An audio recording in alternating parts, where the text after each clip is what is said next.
So what's up? Kamusta? Ayos ba tayo dyan? So nandito naman tayo ngayon sa may booth ng Euromotor. Meron tayong nakita rito na bagong kulay lang naman na nilabas ni Euromotor 125i. Okay, Easy 125i. Okay, so ayan, ikutan natin to. Quick walk around lang naman para at least dun sa mga naghahanap ng update para dito sa motorcycle na to, meron tayong update dito. Pero syempre, yung pinaka full review is mga branch na natin siya i-review. Okay, so dito at least makita nyo mayroon tayong bagong kulay na nilabas ni Easy 125i. Tara, quick walk around lang naman. Let's go, samahan nyo ako. Ayos na ayos yan.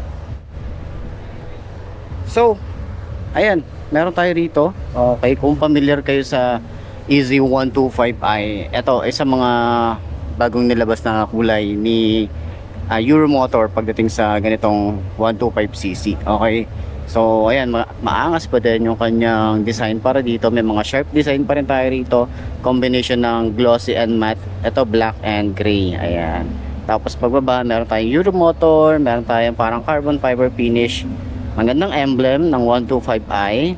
And then syempre yung kanyang design dito maangas talaga siya. Okay, meron tayo ritong daytime running light, headlight natin dito LED na rin yan. Tapos yung fender natin, ayan, so meron tayo rito na flexible din, and then kulay gray na matte finish. And naka-telescopic fork, single disc brake, single pad caliper, naka-mugs, kulay white na rin yan. Tapos meron tayong size na 7090 by 14, naka-tubeless na rin ang isang to. Ayan, telescopic fork. Okay, so sa side naman, para dito sa side meron tayong ganitong design. Okay, parang nakaangat siya. Tapos may decals dito na kulay black and white, tapos kulay gray. Ayan. So may mga sharp design din dito sa side na to. And syempre meron din tayong kulay board. Okay, wala rito yung battery, nasa loob. So meron tayong parang carbon fiber finish. Side stand, wala siyang kill switch. Meron tayong foot pegs para sa angkas, metal naman yan, pure metal. So dito naman sa side meron tayong decals na white, gray. Ayan, tapos emblem na Easy 125i. Okay, so may kickstart pa rin tayo rito. And meron tayo rito na monoshock. Ayan, okay, so baka masagi tayo mga So nandito kasi tayo sa test ride. Okay, so ano lang to, mga hindi pa nagte-test ride dito sa may booth ng Euromotor, at least makapag-video na tayo.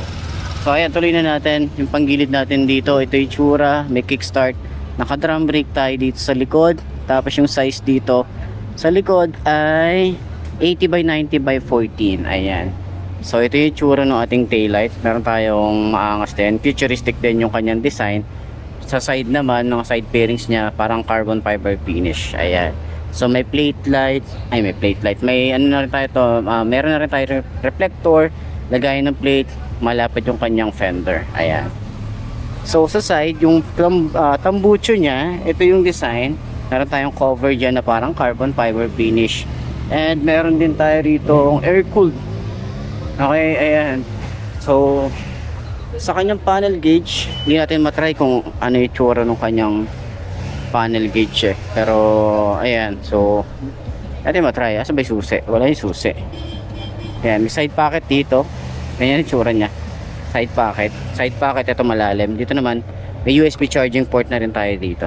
Ayan, okay, so malalim yung kanyang side pocket. May utility hook din tayo rito. Yung kanyang panel gauge is digital and parang carbon fiber finish dito sa side na to. And yung kanyang mga side mirror, malapad din siya. Tapos alam mo yung padahon style. Ayan, so yung kanyang grip makapit, throttle sobrang babaw, hindi lang siya makaano kasi nga may goma rito.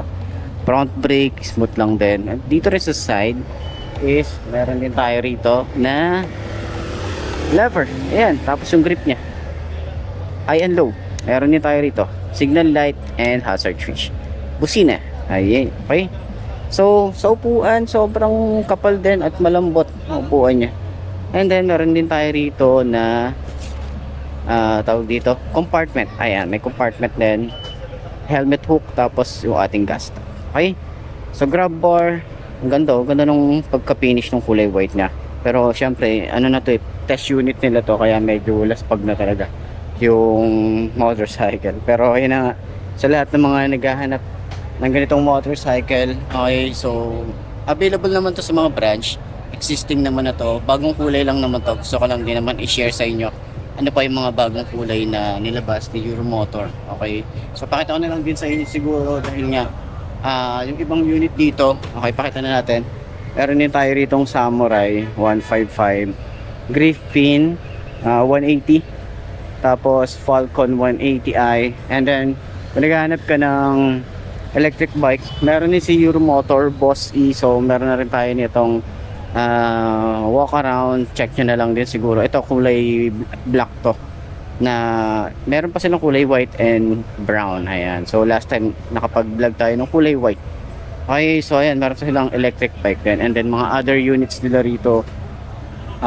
Ito, yun pa, yung may pang mga unit nila.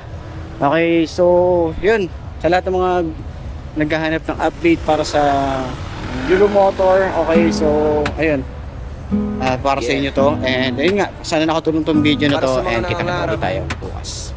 Unang motor, unang biyahe.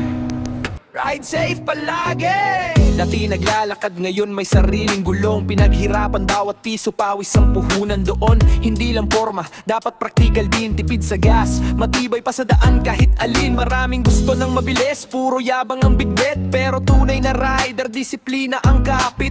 Helmet sa ulo, ilaw dapat maliwanag. Kahit anong motor mo, basta maingat, panalo ka agad. Motor sa kalsada, pangarap ay kasama. Hindi lang basta motor, responsibilidad dala. Kung bibili ka kapatid, isipin mong mabuti. Hindi porma ang sukatan, kundi paano mo ganti. Euromotor, andar hanggang dulo. Kasama, pamilya sa bawat takbo.